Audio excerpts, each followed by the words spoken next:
start off, we're going to have a little bit of a meditation here, where I have a few words that I pulled from a few sources. I should say that most of what I'm talking about today I found either online or in books or in other places. Very little of this is coming from me originally, so I want to make sure that you don't think I made all this stuff up last night.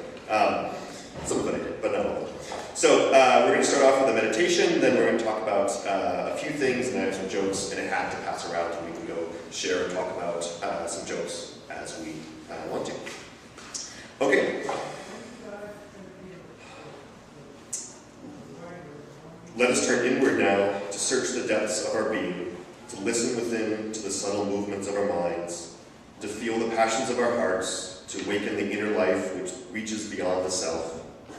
Let us call forth this morning the muse, the inner imp who sees the humor in life and fears not the mysteries which at times overshadow us. The salacious sage ready to snicker at the ridiculous ways we pretend and posture. The comic clown who inspires a joke, a funny face, a silly pose, a cheerful smile. We all have our pocket full of troubles, worn thin and full of holes for our constant worry. We all have misfortunes behind us and ahead of us, which will bring even more misery into our lives.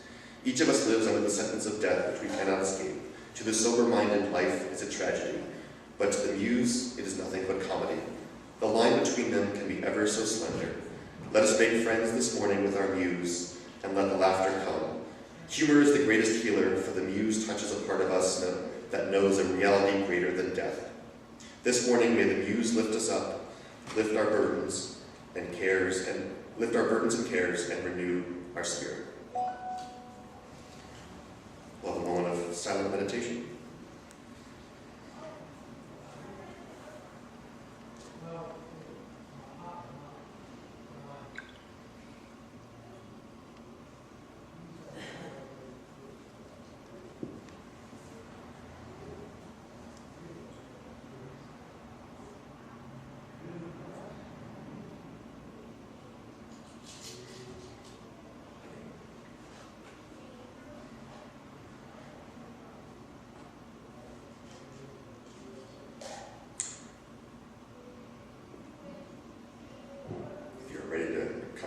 Silent meditation, please repeat after me.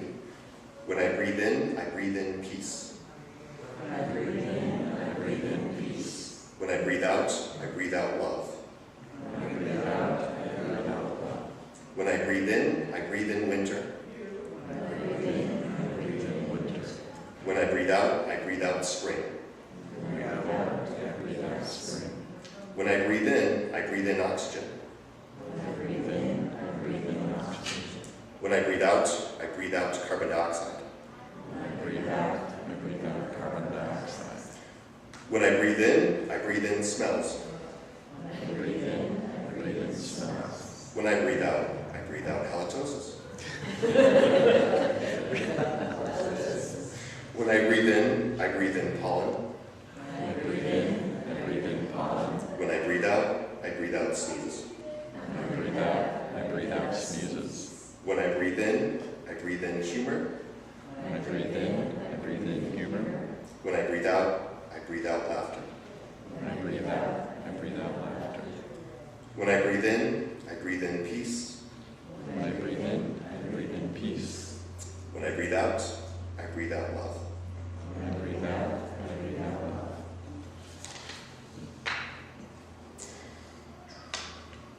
So humor is, to some degree, obviously, in the eye of the beholder. There's a joke I recently read about the baby who swallowed a bullet. The parent rushes into a drugstore crying, "What shall I do? What shall I do?" The pharmacist says, "Well, give the baby a bottle of castor oil, but don't point it at anybody." Right, so if this joke is funny, depends on lots of things. It depends on, obviously, what understanding of castor oil does. It obviously depends on what feelings and experience of bullets and guns. Depends on if you think bodily functions are funny. Having 2 young boys in my house, I have a different perspective on that than I would have 7 years ago. More broadly, what you find funny depends on things like education, age, political leanings, all kinds of things that sort of overlay on top of what we find is funny. There was a description once of E.B. White's description of explaining investigating humor, which paraphrased says, explaining a joke is like dissecting a frog. You understand it better in the end, but the subject is dead. So, over the times, I realized that there are circumstances where I joke too much, but also over time I've come to realize this is just who I am. So I apologize if I've ever made a joke at an inappropriate time with any of you, and I'll apologize for any future occurrences of when that might come up. Personally, growing up, it was my dad and his dad, my grandfather, who liked to tell the jokes. My dad, in particular, liked to tell, and still does, jokes that have puns and plays on word. And even years later, decades later, I can still remember some of these punchlines. Not really the joke or the setup, but the punchlines like the beer that made milk Faney walk us, which is a takeoff of a 40-year-old beer slogan, which obviously none of us here know. That's fine. I shouldn't know this anymore. I could remember things better than what that. There's also another one that's a joke on the setup of something like a patient walks into a dentist's office, has to get dental work because his teeth are all out of whack, and so he has to get braces on. And the dentist says, okay, well, we can do that. And the patient says, well, but there's one issue. I really, really like to eat eggs Benedict. I have it 3 times a day. And he says, oh, well, in that case, there's no brace like chrome for the hollandaise. And that's a terrible joke, right? I mean, all of these jokes just make you, and again, that joke makes you have to know the song, you need to know there's hollandaise sauce that goes in eggs Benedict. There were a lot of jokes I had as a kid. It was like, what? I don't. And then you explain it, and then like the poor dissected frog. It wasn't maybe as much fun as more. So that's maybe explaining where I'm coming from. Thanks, Dad. So it's also important to know that jokes can also turn and have different meanings based on really small changes to them. So we have these 2 jokes that I found on the internet. So what do you guys get when you cross a UU with a Jehovah's Witness? Someone who comes knocking at your door for no apparent reason. Right? Pretty good. So it combines the evangelicism of Jehovah's Witness with the sort of searching, unopposing aspect of UUism. So the second version of that joke, though, is what do you get when you cross a Unitarian with a UU with a Jehovah's Witness? Someone who knocks on your door and asks you what you believe. Same joke, a little bit more accurate. I would agree that second joke's not quite as funny. I think the first one is funnier, even though it's not as accurate. But that's what jokes allow us to do, is kind of take a slightly twisted or warped view as we come in to different times. So, when I sometimes use jokes, I often use them to either joke about a situation that either is maybe too serious, especially one that I find people are taking too serious. For instance, my faculty meetings at school are a great example of this, where you get a bunch of overeducated people with little agenda and too much time to talk, and things get disastrous pretty quickly. Or sometimes I joke about things that really aren't that fun or enjoyable, and I'm trying to enjoy them or at least put a smile on my face at some point. A few years ago, I remember I was replacing the roof of our garage in the summertime, which was not a very fun job. Rob can attest to that, helping me finish up at the end. Do you still have the glove that you chopped the finger off at the end? I don't think so. It was just the glove, not your finger, right? Yes, but just the glove. That was enough of a warning. Anyway, so at one point Gretchen says, gosh, it took us longer to do than we thought, and she said, is there anything, so Gretchen asked me if there's anything she could do to help, and I said, well, you can marry someone handier next time. And, I obviously don't want her to marry someone else at any point, but it's sort of the way I do things. And thankfully Gretchen understands this, that's the way things are. So, sort of joking about these serious situations, there was the story going around in the last couple of months about a professional comedian, and she's a stand-up comedian, Laurie Kilmartin, who's also a writer for shows like Conan O'Brien and late night TV. And so she was tweeting, so those little 140-character long posts on the internet, her experience of being involved with hospice care for her dying father over the last couple of months. And she's a professional comedian. She's used to making jokes about all kinds of situations that are either appropriate or inappropriate or semi-appropriate or anywhere on that spectrum. And she was using humor, obviously, to cope and just sort of share her grief. So some of her little posts, and remember these are limited to 140 characters or 140 letters on the subject over the last couple of months. So these are some of her, they're called tweets. Did I give you too much morphine? It's not a question you can get an affirmative answer to. 2 drops of Dad's morphine spilled on my hand. Wash or lick? How I checked that I put Dad's hearing aids in correctly. Whisper, testing, testing, Obama is a Muslim, and then looks for the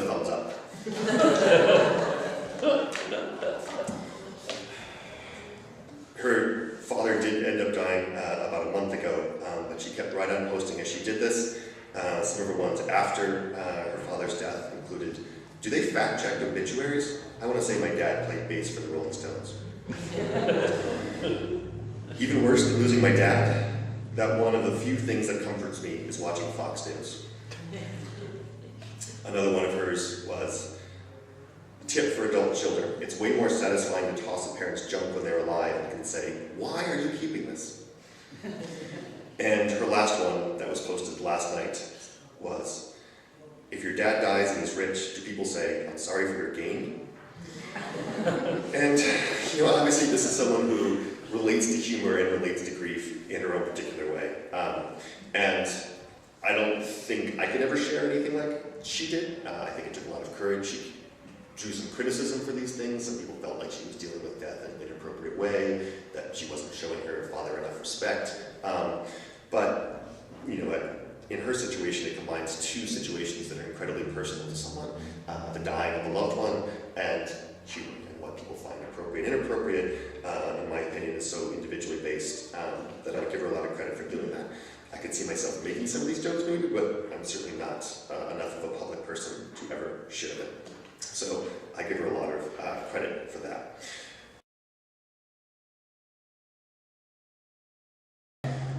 That hat was given to me by a student who said that if I go to Disney World and buy you a hat, will you wear it while you give lecture one day? And I said, sure. And then I thought, why did I say that? So she went to Disney World and bought the Mickey Mouse hat, and I taught class in it one day. And so I sometimes refer to it as a bet, but it really wasn't a two-sided bet. There wasn't anything she did on her end. But it's been sitting in my office for years, and so I figured I needed a reason to use it. Looking around, I think I have about 20 jokes in there, so I might not have enough for everybody, and I apologize. If you don't want to take one, you obviously don't have to. But I figured I'd share the microphone literally and figuratively here with people. I admit that one of my favorite jokes I found when researching this service is the one that's at the top of the program, just below the date, by Lenny Bruce, the comedian, that I know my humor is outrageous when it makes the Unitarians so mad they burn a question mark on that wall.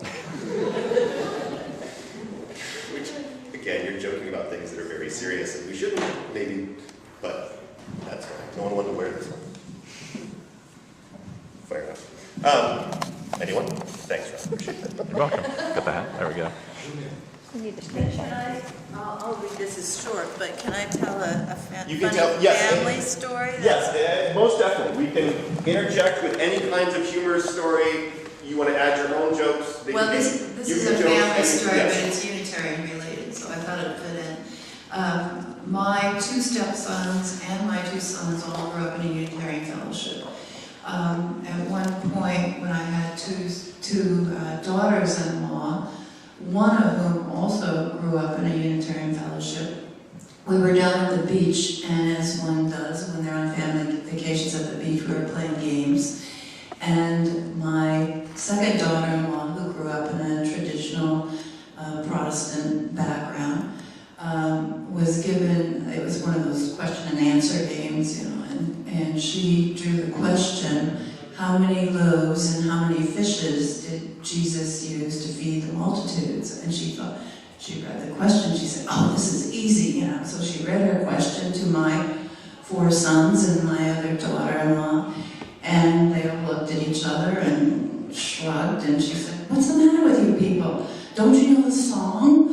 And they all looked at each other and shrugged, and so she began humming some little song she had learned in Sunday school, which apparently held the answer to this question. And they shrugged, and she looked at me, and I said, Michelle, you have to understand, all of these guys grew up in a Unitarian fellowship. At which point my other daughter-in-law said, we had songs too. We sang Amazing Grass, how sweet the smell.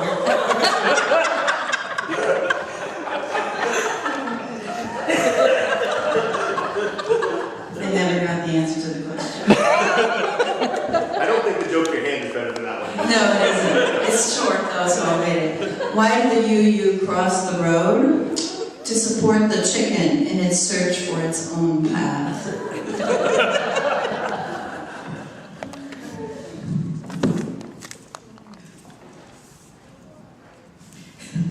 What do you call a dead Unitarian Universalist. All dressed up with no place to go.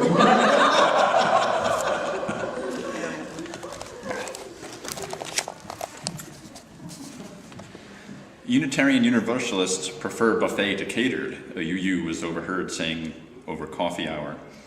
What's wrong with catered food? Interrupted another UU, catching only the last part of the conversation. Explained the first, I was referring to theology.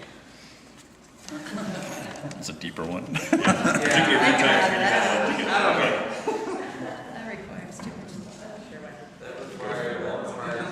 That's a little bit more thinking for Sunday morning. All right. How many UUs does it take to change a light bulb? We choose not to make a statement either in favor of or against the need for a light bulb. However, if in your own journey you found that light bulbs work for you, that is fine. You were invited to write a poem or compose a modern dance about your personal relationship with your light bulb. Present it next month at our annual Light Bulb Sunday service, in which we will explore a number of light bulb traditions, including incandescent, fluorescent, three-way, long life, and tinted, all of which are equally valid paths to luminescence.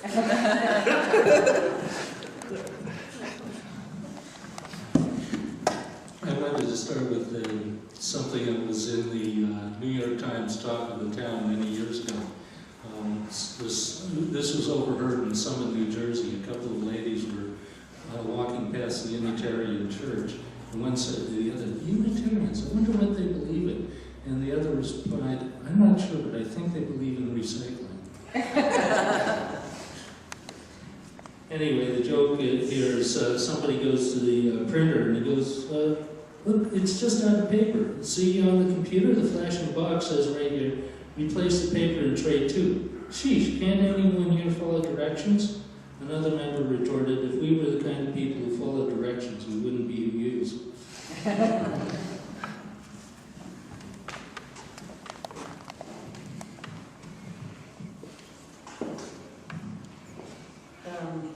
Mine, unfortunately, I'm not sure that I get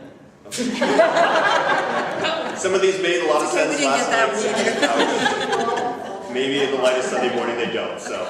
The copy machine broke down at the UU Fellowship, and because it was Sunday, no repair person could be called until the next day, and they desperately needed more copies of the morning hymn. After fluttering around the machine in distress for some time, a member more mechanically inclined than the rest found the problem. Yes, and so that is the setup to Tony's joke. I cut that wrong. Oh.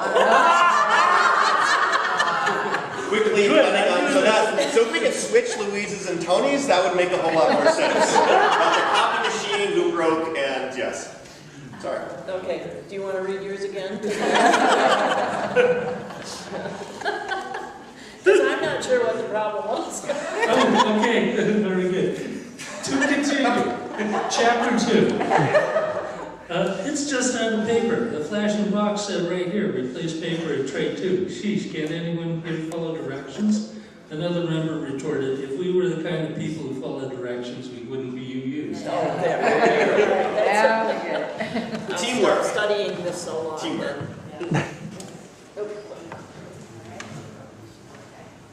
That's okay, Barry. That's try to stretch it too far. Okay, another light bulb joke. How many UUs does it take to change a light bulb? 12 to sit on the board that appoints the nominating committee.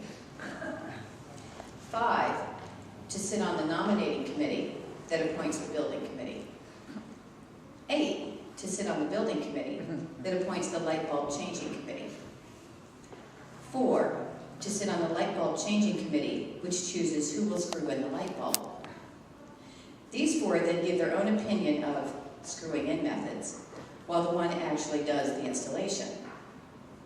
After completion, it takes 100 individuals to complain about the methods of installation, another 177 to debate the ecological impact of using the light bulb at all, and at least one to insist that back in her day, the lit chalice was quite enough, thank you very much.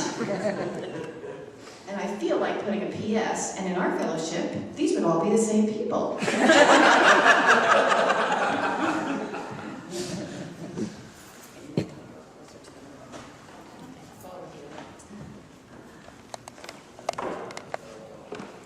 Jesus took a UU out fishing, and the UU accidentally dropped an oar and watched it float away.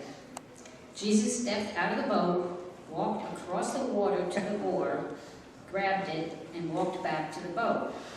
The next day, a friend asked the UU if he had enjoyed fishing with Jesus.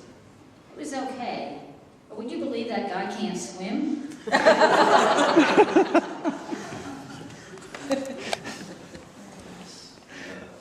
A fundamentalist Christian asserted to a UU, "I hear you deny the divinity of Christ." "That's untrue," said the UU. "We don't deny the divinity of anyone." Another deep one. Yeah. Other folks, maybe on the other side, if this is long enough. Dave,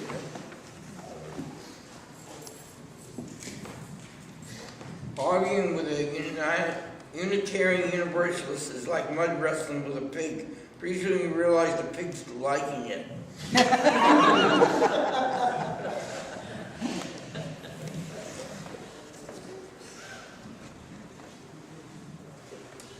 Three children were talking about their religions. "I'm a Catholic," said one, "and our symbol is the cross."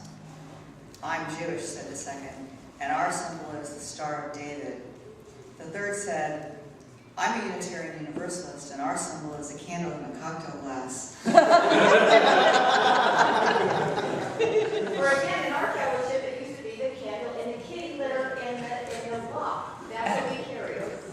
Traveling shells. A lot of kitty litter. Life is better than anything you can make up, right? I mean, this is... Sorry. This one goes with Tony's recycling food. Unitarians trying to die on the second Thursday of the month because that's when the recycling goes out. I don't know of a way to make the microphone longer. Sorry, folks. A visitor to a Unitarian Universalist church sat through the sermon with growing incredulity at the heretical ideas being spouted. After the sermon, a UU asked the visitor, "So how did you like it?" "I can't believe half the things that minister said," sputtered the visitor in outrage. "Oh good, then you'll fit right in."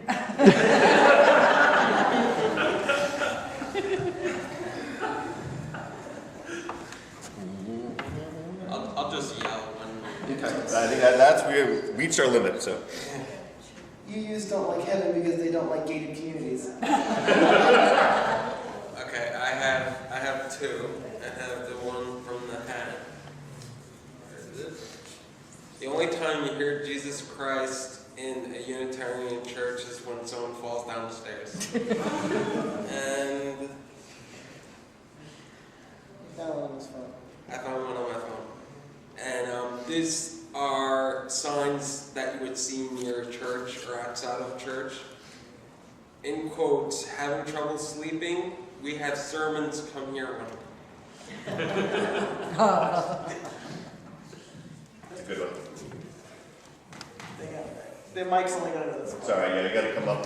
Or come up or yell, either way, but the mic is... I can walk. Why don't the UUs have church during the summer? God trusts them.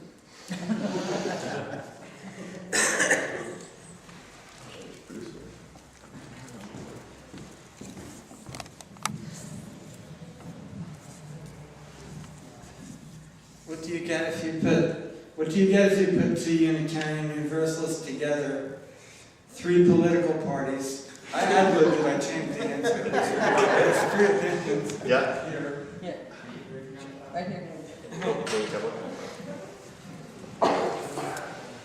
Did you hear about the UU who was insomniac, dyslexic, and agnostic? He stayed awake at night wondering about the nature of dog.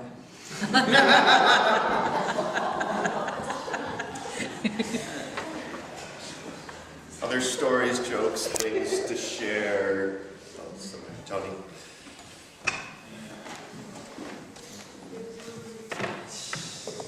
These are not UU jokes. It was just the presentation you had made me think of a couple. One, the baby swallowed the bullet. There's a story about a hunter who calls 911 and says, "Oh no, I think I accidentally killed my hunting partner." And the 911 person says, "Okay, calm down. First thing is make sure he's dead." and you hear on the other end of the line a gunshot. He says, "Okay, now what?"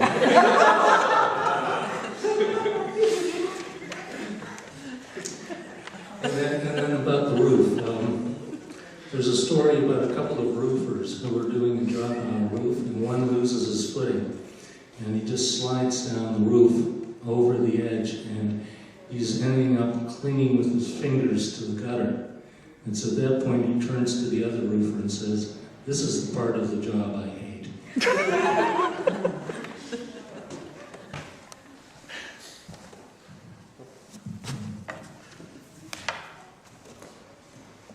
Well, it reminds me of one I saw that says that recently at a UU seminary they figured out that there actually is an afterlife. And it's quite surprising news that there was an afterlife after all.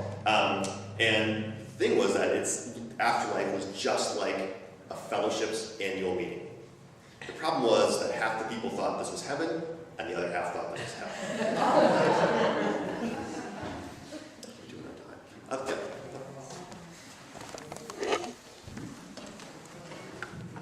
Just to share something, I had to look it up. There was this sermon, concept for a service, just reminded me of a wonderful movie called The Way Back. It's an Ed Harris film. And it's a very difficult topic because during World War II, a small collection of guys in a Siberian gulag have to walk 4,000 miles to India in order to escape. And it's a very tough time, you might imagine. It's a small group of people. It's inspired by a true story, and everybody has to work really hard because they're starving, they're freezing, they have nothing. And so some resentment builds about one of the members of the group who doesn't seem to be doing much. He's lying around all day, making himself comfortable while everyone else is really working as hard as they can to survive. And he says, "I'm the one who tells the jokes." Makes me appreciate that a lot more, being one of the people that tends to take things too seriously. I wanted to tell a story. I don't know whether this is called funny or not. I thought it was funny. My friend has a solid waste handler's license, and he gets these 30-yard dumpsters that people throw stuff in, and sometimes we find goodies in there.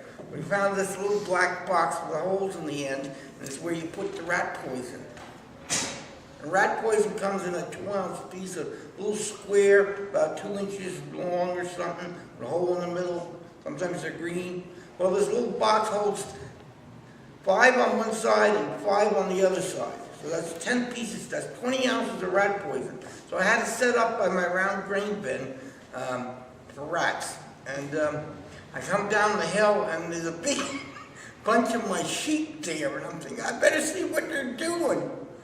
I go over and what do you think I found out? They got the lid open and they ate every bit of that rat poison. All 20 ounces, it's an anti-blood coagulant, is it called? Coagulant, yeah. And I kept looking for dead sheep. I figured I'd find not one single sheep died. I got about 100 sheep, and apparently it might have been a lot for a rat, but apparently the sheep were a lot bigger and it didn't bother me. I don't know what you thought that. I thought that was funny. I'll tell you, at least I was relieved when I didn't find it. Let's put it that way. What's that? I found a good UU joke online. There's lots of them, yes. All right, last one, then we'll move on to make sure we keep with our reschedule. Use yell or you want the mic? Yeah, I can yell. Okay, yell. You might be a UU if you think the Holy Trinity is reduce, reuse, recycle. Yes. There are lots more jokes online. I encourage anyone who, for some reason, didn't have enough today.